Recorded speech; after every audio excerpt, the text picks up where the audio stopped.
we are here today to hopefully talk about the Vayus. So thank you for being here. And I've heard Hatha Yoga is the management of prana.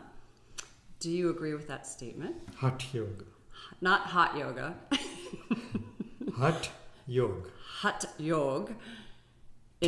Hatha. Yes. Yoga is the management. It's kind of like an energy management system. Yeah. Is that, you agree with that? Yes. Can you describe what your definition or your understanding of prana is? My understanding of prana is that it's a source energy for all other kinds of energy. Heat, light, sound, electricity, magnetism, gravitation. At the root of all that lies prana. With regard to Hatha Yoga itself, prana would be considered whatever gives life energy. But in a more philosophical way, everything is alive. Right. So there's a sameness in all things that are alive? Yes. Whatever we consider alive, not only from human perspective, by that I mean that even in what humans call inanimate objects, the molecules are still vibrating. Okay, there is an energy there. And background to all that kind of energy is that everything is an expression of consciousness. Even though in normal human language we don't say like a block is conscious. From a strict perspective of understanding of creation, everything is conscious. So would you say, going back to your comparison about molecules moving, it's not the molecules themselves, but what is making them move? Yes, and same is true of human being. I think I am doing something. That's considered a mistake. I am not the doer. The only doer, strictly speaking, meaning where all the energy to do comes from, is consciousness. If I have everything, my brain, my body, everything, all the mechanics put together, but there is no prana, means there is no life, nothing can be done. But then to take it to an extreme, a dead body, does it have any prana? Yes. It does, right? Yes. Yeah.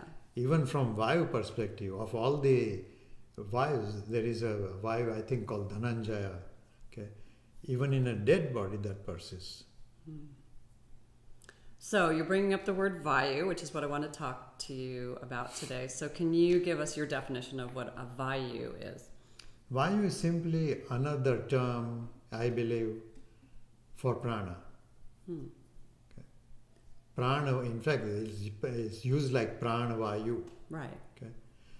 I think vayu is referred to more in Ayurveda. Same energy is referred to in Hatha Yoga as prana.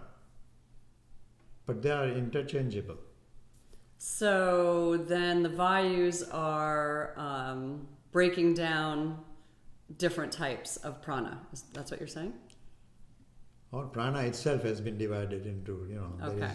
Okay. So I know that there's many Vayus, but there's 5 primary. Is that true?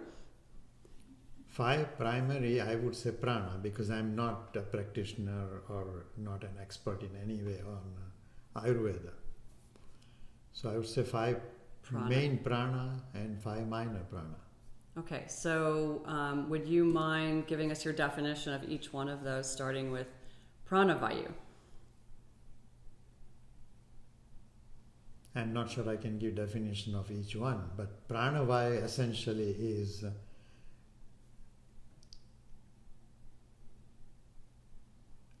pranavayu causes breath. Often breath is called pranavayu. That's not correct strictly. It is pranavayu, that energy, which causes breath. Okay? So exhalation, inhalation would be considered pranavayu. Except people who teach Bhagavad Gita, I have come across, they call inhalation as pranavayu, exhalation as apanavayu. Oh, interesting. Which is not what we do. Okay. And we consider that a mistake. Okay. So, and then I've read that pranavayu, the seat of pranavayu, is in the chest area. Is that correct? Yes, yes. Okay, so then there's the next vayu, which is apana. Which we call abdominal breath, or more correctly, is pelvic breath. Right. And so the seat of pranavayu is the lower abdomen. Do you consider it like at the navel, below the navel? Below the navel. So the pelvis. Apanavayu. Like the pelvic floor. Pelvic floor, really. Yeah. Okay, can you talk about how those two relate to each other? Well, every time you inhale, that energy of apanavayu appears to go down Right. to the pelvic floor. The more complete it is, the better. Every time you exhale, that movement is upward. And in fact, strictly speaking, I would believe that what I consider that pranavayu causes the inhalation, okay, really the action begins in the pelvic floor with the lowest diaphragm, where the diaphragm is still dome-shaped, pelvic floor diaphragm. As that goes down or becomes more flat, it allows the abdominal pelvic organs to rest on it, which then gives the thoracic diaphragm better ability to function, which in turn causes, along with intercostal muscles, causes the movement of the inhalation. So even though there's a relationship, people, what I've read, different sources say that... You seem to read too much. I do. Inhale is governed by apana, and exhale pranavayu? That's not what we believe in yoga. Okay, so it's the opposite. No. Tell me the yogic perspective. Inhalation and exhalation, both as far as the movement or the diaphragm intercostal muscles is concerned, it is a pranavayu. Apanavayu. No, it's pranavayu. Pranavayu, okay, sorry. As far as its initiation that I just talked about, that begins in the pelvic floor, it's apanavayu. Okay. And so one of those can be dominant or out of balance at any given time? Yes, usually is. And is there one that's more out of balance than the other that you see as a teacher? Apanavayu movement is more out of balance. Yeah, I agree. What can you tell me why you think that is? Because I think if you look at physiology of the body, the upper body by that I mean the thoracic diaphragm as well as intercostal muscles are working more constantly and remain more or less more functional because of various activities. Apanavayu, on the other hand, is not paid as much attention, so the pelvic floor seems to collapse more readily in people. Or heighten. Yeah. Okay. Tensed. Yeah. So if you are looking at health, the health of the upper body remains better, the lower body fails more. In fact, this is recognized very completely in Ayurveda. Like if you go to a good Ayurvedic physician, no matter what your complaint is, the first question he's going to ask you is, how is your bowel movement? Because in Ayurveda it is solidly believed that if that eliminative system goes wrong, then it will cause 100 other problems. And then you add modern life onto it where we're sitting probably more than we ever have. And we are sitting in a wrong posture. We're sitting like on a chair. Right, with crossed legs and things like that, right? Yeah. So that you feel that's a contributor to the lack of apana. Definitely. Yeah. If I look at villagers, as long as they're getting reasonably good food, okay, because they squat on the floor all the time, they are healthy. If you take a typical Indian shoemaker, okay, who is sitting in Baddha for hours, okay, and I have looked at these people, when they decide to get up to do something, there is no struggle at all. Right. Whereas you put yoga students in Baddha Konasana, Virasana for 20, 30 minutes, and they come out, they're making a lot of noises. They are producing music. Mukesh would like that. That's very funny. Okay, so we were talking about the 5, and we haven't gotten through all of them, but I really only hear you, mostly because you're my teacher, talk about prana apana, but not so much the other ones. Is there a reason for that? Yeah, there is a reason for that. I have a little semblance of control on apana and prana. Through working abdominal area properly, like in Nauli and Uddiyana and so on, I have a little more control on the way the apana vayu works. On the others, I don't have as much direct control. Their regulation comes through a habit of lifestyle. Okay, well, let's talk about that in reference to the next one is samana. Samana, and it's at the navel, and is in charge of or involved with, I'm not sure what the right expression is, assimilation, and I'm assuming that's again food, your digestion. Assimilation, because the absorption of the food, whatever food you eat, begins in that area more. And so you're saying you don't have as much control over that, but well... See, if your intestinal system, small intestine, not the large one, if it is in good shape, it will absorb or it will help assimilate the food. Right. If it's not in good shape, you will need medical help. Because things aren't moving through. Yes. And so you wouldn't say that is an apana Not issue? so much things are not moving through. Proper absorption is not right, happening. absorbing nutrients from the food, you're saying. Okay, got it. Okay. All right, so the next one after that is udana.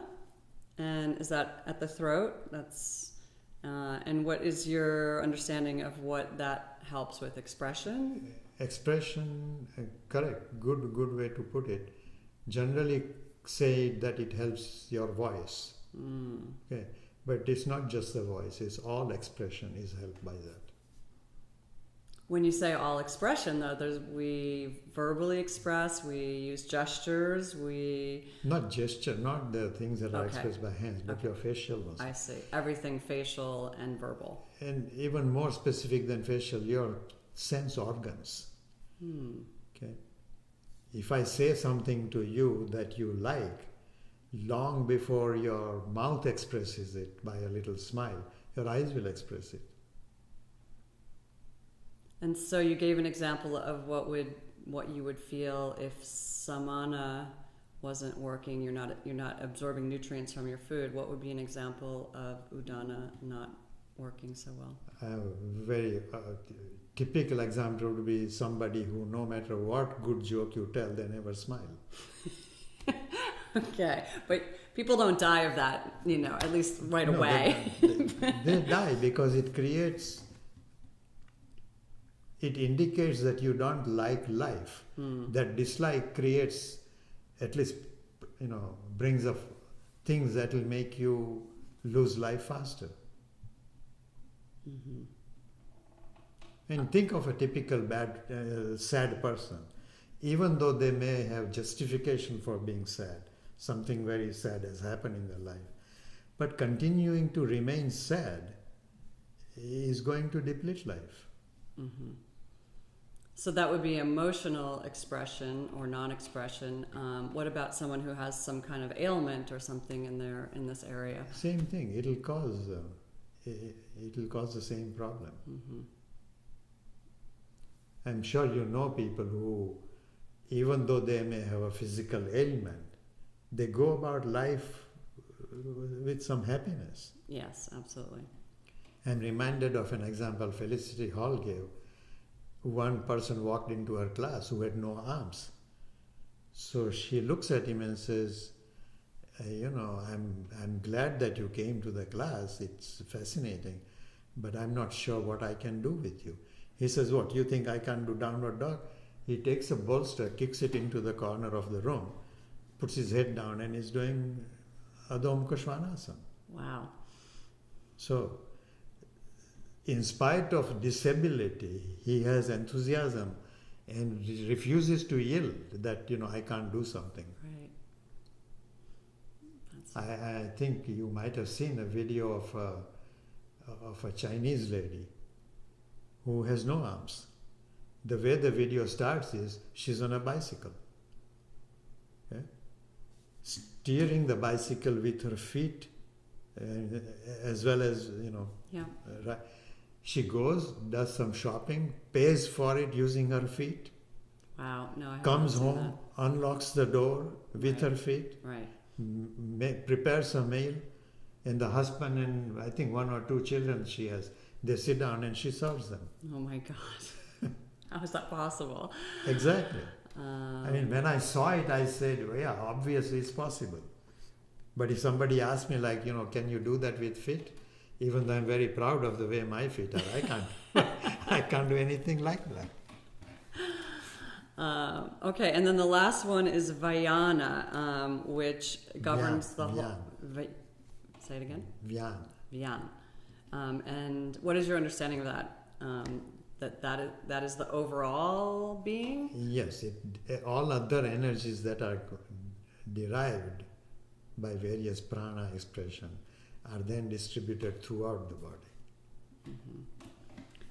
So it's the whole It's person. the whole, yeah.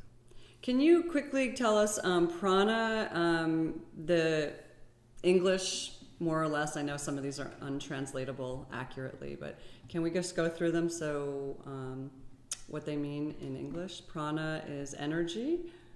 They're all energy. Yeah, they're all energy. So what do we do with prana vayu?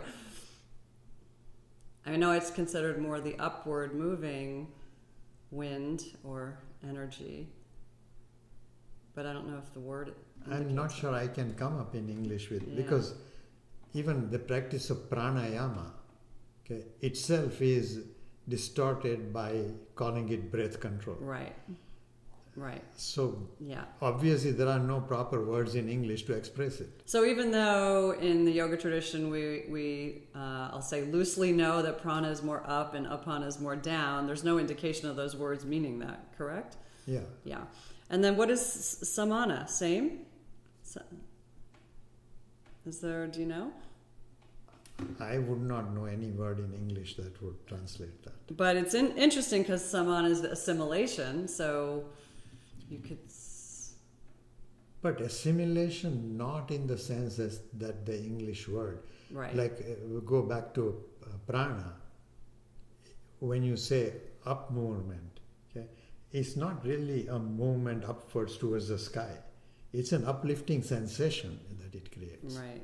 Okay, for which again in English there is no real... Hard to translate. See, every cell in the body, in a sense, functions as though it is an individual.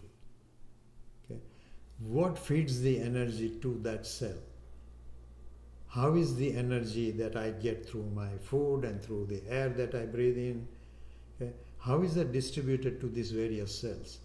That distributing factor is Vyana.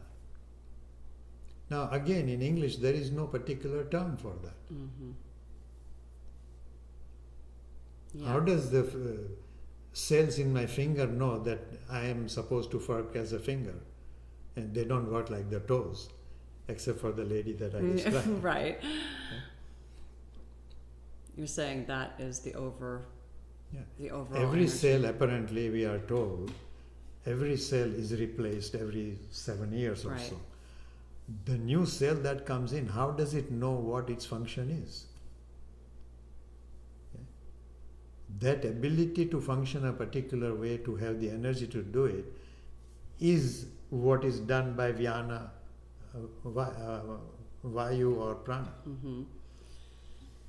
So, what would you say to a skeptical Western doctor, let's say, who is like, oh, we've got enough research on all this stuff, and that was just when they were trying to explain things when they didn't know. I'm reminded of a story where I'm just curious what you would say. I would give exactly the answer that Swami Dayananda gave to somebody. This person is a born-again Christian. Calls Swamiji and says, I would like to discuss religion with you. Yeah. So Swamiji says, yes, come, we will talk. So this fellow comes and he says, before we do anything, let me just start with this. Do you believe that creation happened millions of years ago? And Swamiji says, yes, there is, some scientific proof for that. And he says, no, we don't believe that. Okay? So Swamiji asked him, what about all this carbon testing and so on that prove that? And he says, no, we don't believe that. So Swamiji told him, all right, how do you take your coffee? Black or white? End of discussion. Right. Okay. So if somebody who has no background at all and is stuck to his theory, fully knowing that whatever medical science believes today did not believe only 100 years ago. But when evolution in their understanding comes from their source, they are very ready to accept it. But when it comes from completely different source, they don't seem to accept it. I just saw a video showing someone being honored by President of India who was 125 years old. Guinness Book of Records doesn't even recognize it. He was moving quite easily. He goes down, even in the Parliament House, wherever this ceremony was happening, he happily bows down to the floor, gets up. Considering he's 125, he has no difficulty. He's not wearing any glasses. We don't know if he could see, but he wasn't wearing any glasses. He was moving freely by himself. Okay. So you wouldn't engage unless they were open-minded, because this theoretical person has their cup is full. They don't want to. Right. Got it. Okay. And in a sense, they should function from whatever they know. But they should readily accept that they don't know something.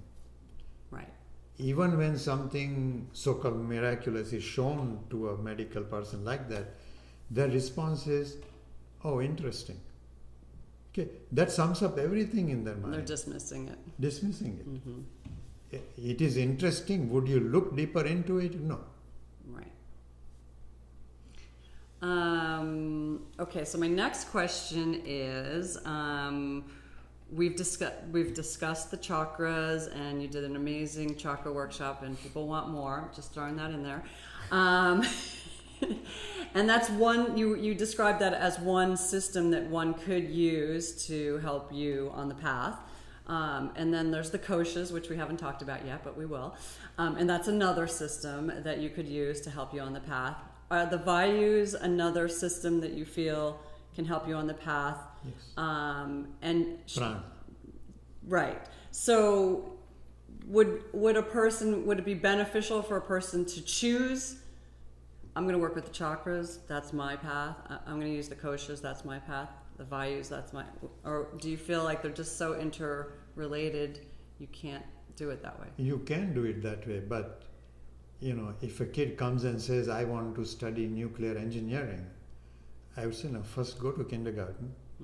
Okay. Prepare some background and basic, then you can specialize. Understood. So we have the theoretical earnest student, me, who has been studying yoga for a long time, asana, pranayama, and then it's which one of these paths do I want to go deeper into, to work with the subtle energy of See, body. Once you have somewhat basic understanding of every path, then the next step that would be suggested generally is pick one, stick to it for 1 or 2 years, then pick another one, stick to it for 1 or 2 years, then the third one, 1 or 2 years. It will become obvious. And then it will become very obvious to you which is the path that is best suited to you. So you you wouldn't think like, oh, for this particular type of person, it might be beneficial for them to work in the chakra system as. With my expertise, whatever way that is, I would not decide that for another person. Mm-hmm. You will have to know somebody very, very, very intimately Mm-hmm. to know their psychology, Right. their philosophical beliefs, their background, culture, before deciding that. If you go to a grand master, okay, somebody much even higher than Mr. Iyengar, they can decide for you. Mm-hmm. But they often will not. May I ask which one, if any of those three that you have chosen to work with more than the No, others? I have not chosen a particular one. I'm still working with all of them. Okay. The one that I find most fascinating is to look at something that doesn't come up with this kind of discussion, which is, who am I? Inquiry. That fascinates me more than anything else. Mm-hmm. Do I work on that regularly? No. I wish I did. But you're human. I'm lazy. I don't think of you as lazy, but it's all relative. Okay, so if someone was attracted to the Vayus system, would you be willing to give us a couple of examples? Like, let's say, again, my journey, and the people that I often work with pelvic floor issues, their apana, there's a problem with their apana. And I remember early in knowing you and studying with you, you would tell me that all the time, and I was like, I didn't even know what you meant. You would say, your apana is not flowing. And you're like, more forward bends. And I was like, I hate forward bends. That was the last thing I wanted to do. So can you give us an example? Like that's a perfect example to start with. Like if someone, let me start with how would you know that someone's apana is not flowing well? You would know their digestive system's not working. No, what you already indicated is a very good thing. I hate forward bends. That immediately gives it away. Well, I don't hate them anymore, but this was 20 years ago, and Which I did means that. you hate them less. No, I actually kind of like them now, but 20 years Then ago you should I do more back hated them. bends. Oh, and this is why you're my teacher. Okay, so that's a first indicator. Like, what are the poses that you really kind of just forget about in your practice? Yeah, that would be indication number one. And that would be major indication. But at the time, when you told me this, I did not know that I had a pelvic floor issue. And now that I know what I know, I'm sure it was brewing back then. I wasn't in pain, but it wasn't until a few years later that I ended up having pelvic pain. But you actually were able to see something, besides my hatred of forward bends, that things weren't ideal. Yeah, I'm sure you don't remember what you saw. But I don't remember. yeah, but I mean, does anything come to mind that? I think I would put it in the class of intuition. Mm-hmm. I look at something, I get a sense. If you ask me logically describe why you have this sense, Right. I don't have an answer. Right. Okay, so we talked about someone's not breathing that well in the lower body, maybe elimination issues, pelvic pain. Maybe Baddha Konasana issue. Baddha Konasana issue. Okay, so that would be that would indicate to you that their apana could be more ideal. So then, would you, for that imaginary person, or we can use me if you don't want to use an imaginary person, should they be doing more forward bending poses always to increase apana? And more Baddha Konasana, Okay. more Supta Virasana. Do you pick Baddha Konasana because of how much it opens the pelvic area? Yes, in a particular way. Can you say what that particular way is? I had some young person come yesterday. He was Indian. He is Indian. I asked him, I said, sit and let me see how you sit. He had no difficulty sitting cross-legged. He had no difficulty sitting in Virasana. I did not ask him to lie down in Virasana. But then when I said in Baddha Konasana, his knees were way up. Interesting. So you might have an opening, the way you can move your pelvis, really head of the femur. Mm-hmm. In some positions you can do very well. And yet, in a little different movement, you are restricted. And so he was restricted in his adductors Yes. and his pelvic floor somewhat. Yeah, and probably there was, calcification in that particular movement that didn't allow In a young person, in a young person. really? Okay, because I asked him. I said, "How about your father? Can your father sit like this?" He said, "I don't know because my father died when I was still young." So I asked him, "How about brothers or siblings?" He says, "I'm the only one. I don't have any." So uncle or something. He says, So you were looking to see if there was some component Family. of family. Yeah. Interesting. And then you said half Supta Virasana. Can you say why that helps the Apana? Because of the psoas opening? half Supta Virasana only because you can't do full. It's a compromise. Okay, and you can address your asymmetry that way, so, Yes. right? But is it particularly just from a physiological standpoint? Is it because of how it affects your psoas? Yes, but nothing is purely just physiological. I know, but you're hard to pin down. So if I gave you a more open question, you would somehow not answer it. You would tell me to pray. That would be the best advice. That would I be could. exactly. No, but why? Okay, I'm just going to help you out here. Is it because Westerners in general are really tight in this area? Because they don't sit on the floor enough. Right. Okay, not because they are Westerners. Even a Western child, if you take from childhood and make him sit on the floor, Right. I think he would do fine. So it will say it's chair people. Yeah, Chair people. That's Chair people. okay. Okay. Okay. And so you, if there was an issue there, you would advise that person to do Baddha Konasana, Supta Virasana, and more forward bends in general in their practice. Depends on the person. If it's a raw beginner, I would say do a lot of Pavan Muktasana. Mm-hmm. Something that you did as a baby but somehow have forgotten. Mm-hmm. Mm-hmm. But if it wasn't a beginner, Then it would, gradually it would progress to other poses that help digestive system. and would you advise somebody who had tight hamstrings, because almost everybody does, would it be more beneficial for them to do forward bends, standing forward bends, because they can't really do the seated forward bends? What is the seated? No, I would ask them to lie down on their back and do Supta Padangushtasana. Okay. They can stay longer there, the Right. back is in a safe position. Right. So that would be first approach. And then would you go to standing forward bends? Yes. Yeah. And then No, seated. then go to standing poses. Mm-hmm. Then go to standing forward bends. Well, how are you delineating standing forward folds from standing poses? They're all Standing poses are Trikonasana, Parshakonasana I poses like that. see. Okay, so you're taking out the standing forward folds as their own category. Yes. Okay. Okay. And then what if somebody had a lack of prana?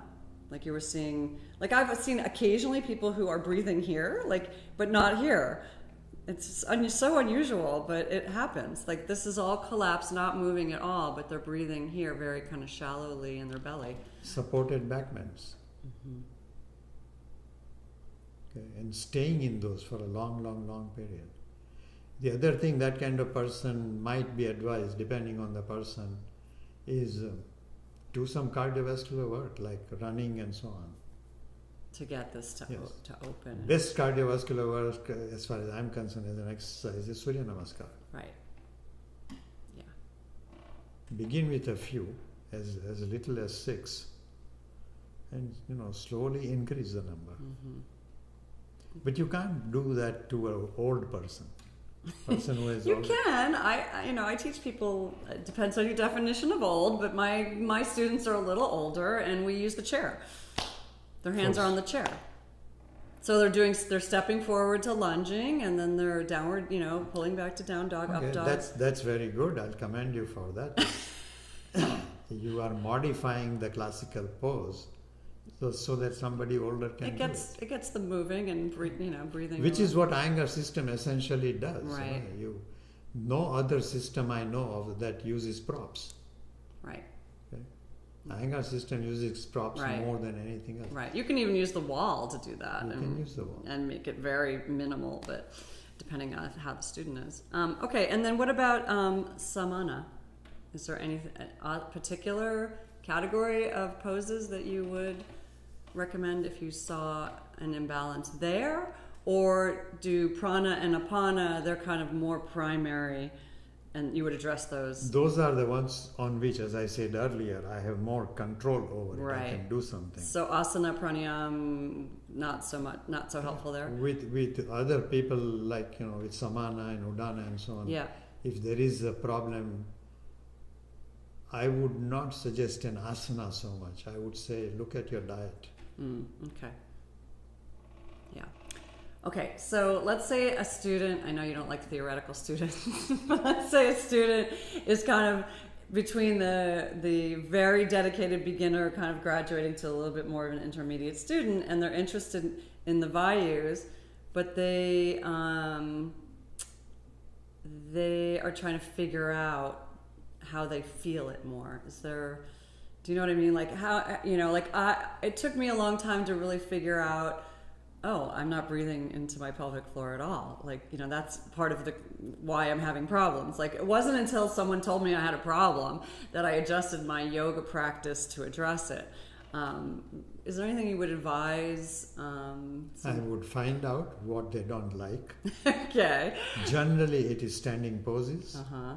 And from my experience with my Guruji, Mr. Iyengar, no matter what kind of a group we took to India, he would always begin with standing poses and stick to it a lot. Mm-hmm. Because they not only give you certain kind of flexibility, but they retain some integrity, create some strength, stability, confidence. Mm-hmm. Okay? Then with that background, you can start suggesting other things. So you're saying the person can become more aware, first being aware of what you don't like, but but you're saying also to do lots of standing poses. So can you say more, like, I really like the lateral standing poses. I really don't like Virabhadrasana 1 because it's so hard. I find that a very complex pose. So you take the poses that you like, Yeah. in between repeat what you don't like. Mm-hmm. Mm-hmm. And so that's an indicator of what Vayu may not be working. Yes. Yeah. And then how about with breath practice, breath awareness, we can start with just breath awareness for like the beginner, but also pranayama. How would I would assume the Vayus would respond more to pranayama. With again Mr. Iyengar's system in general, I would introduce pranayama very early. Mm-hmm. This is not done in many yoga schools. Right. They wait for your asana to show some progress. Yeah. But with lying down pranayama that he started with support, right, I've seen good effect of it. Although technically you cannot call it pranayama because you're lying down. Okay. Technically, but no one's going to show up at your door arresting you for it, right? And when you see a good effect of any new method, why not adapt it? So what you're saying, to introduce it early, what would you introduce? Just Ujjayi? Just Ujjayi, lying down on a proper support, Mm-hmm. how to fold a blanket, etc., or have a proper pillow. Okay, and then in regards to the Vayus, then are you looking for how well does this work when I'm inhaling, exhaling? How well does this work? How well does all the areas that the Vayus govern? Yeah, the imbalances even between left and right side show up very quickly, Mm-hmm. and you can adjust those. Mm-hmm. And then where would you go for the beginner, Ujjayi? Then what would you go to next? After, let's say, they have done a couple of years of that kind of work, where I feel like, this person can progress further, I would say, okay, go to seated poses, seated pranayama once a week. Hmm.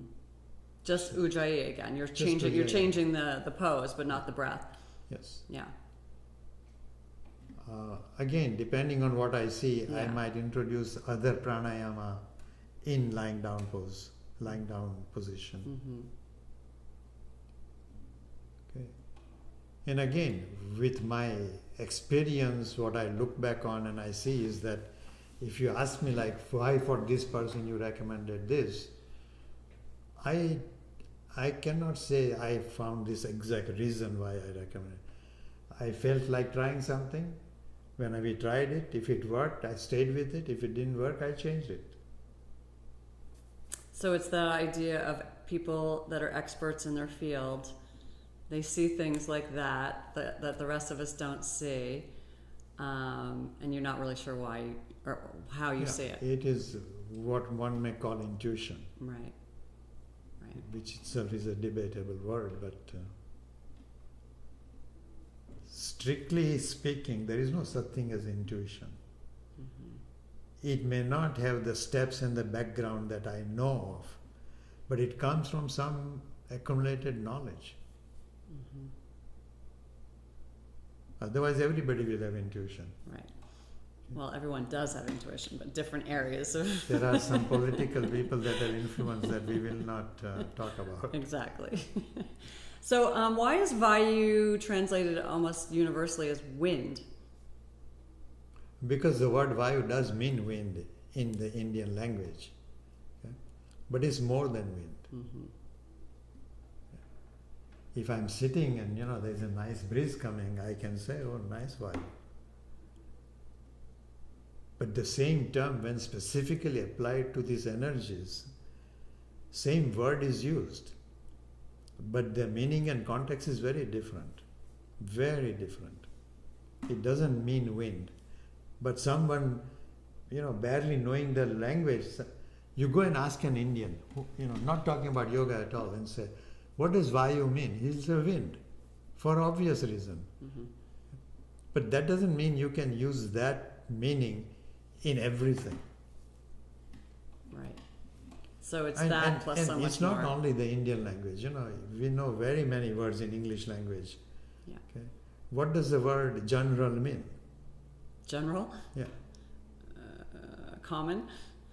Okay. Or someone in the can army. I call a general in an army that you are common?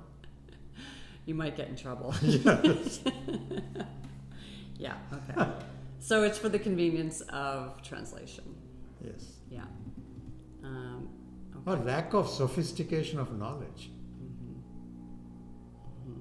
So I'm just thinking about the work we've done together and my own practice, like looking at my body, my system, whatever, through the chakra system, but how can I not include the Vayus? Because that's what you were saying, that you are almost helpless. You will unknowingly include it. Right. Yeah. Right. That was my point. They're not exclusionary in any way. They're not. Yeah. And is there any reason why you would address them or use them more than one of the other systems? Or First of all, I'll use them more because I'm myself familiar with it in my practice. okay. Okay, a lot of the teaching that comes from my practice. Mm-hmm. If I'm trying to teach something that I only know theoretically, A, it doesn't succeed, Mm-hmm. or less often it would succeed. Mm-hmm. B, I don't enjoy teaching. Right. Okay, it bores me to death. Fortunately, it doesn't happen to me because I don't teach that way. Well, I'm so glad you brought that up, because let's end with, is there any chance that you might consider teaching a workshop on the Vayus? Why not? There's always a chance.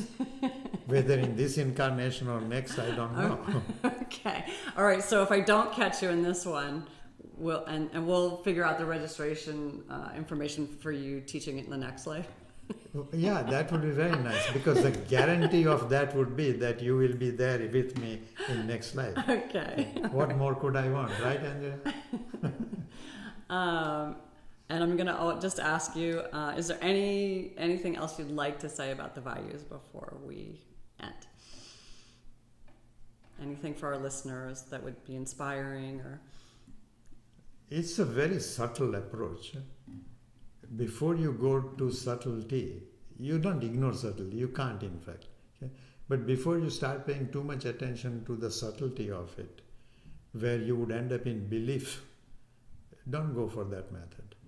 Stay with what you know, prepare the background more solid, then in an evolutionary fashion, this attention to Vayu and chakras, etc., will come.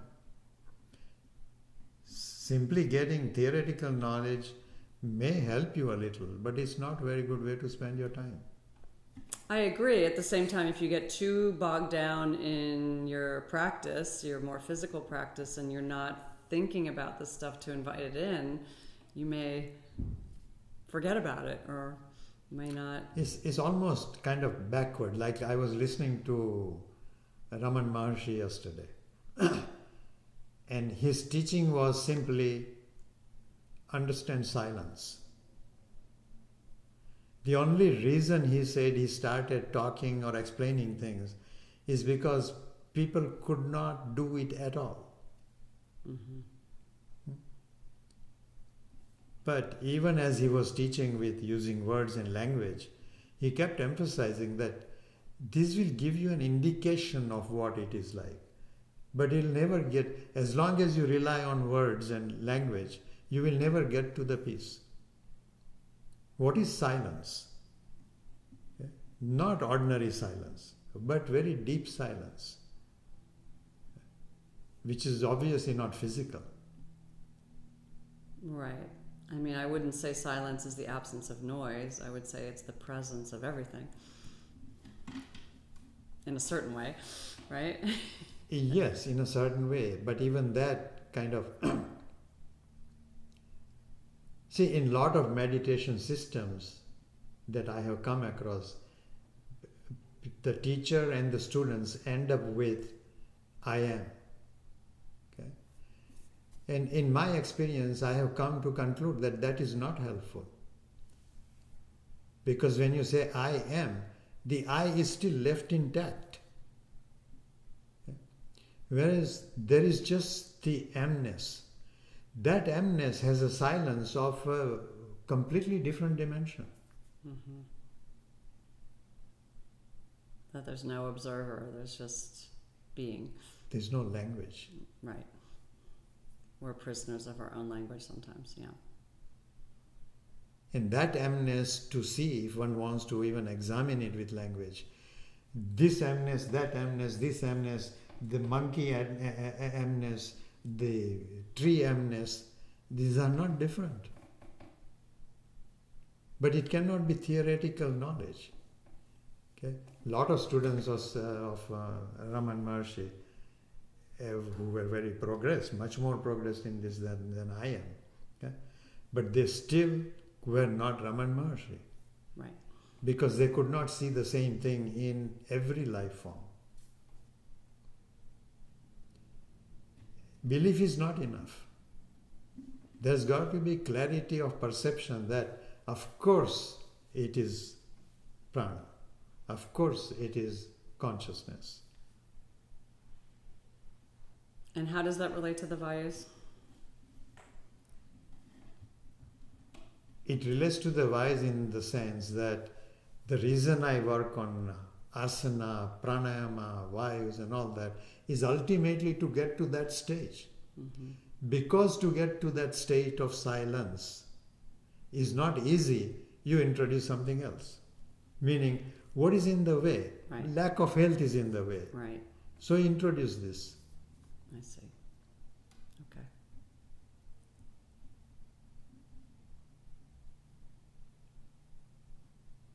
But if a child comes to me, heaven forbid, who is perfectly healthy Yeah.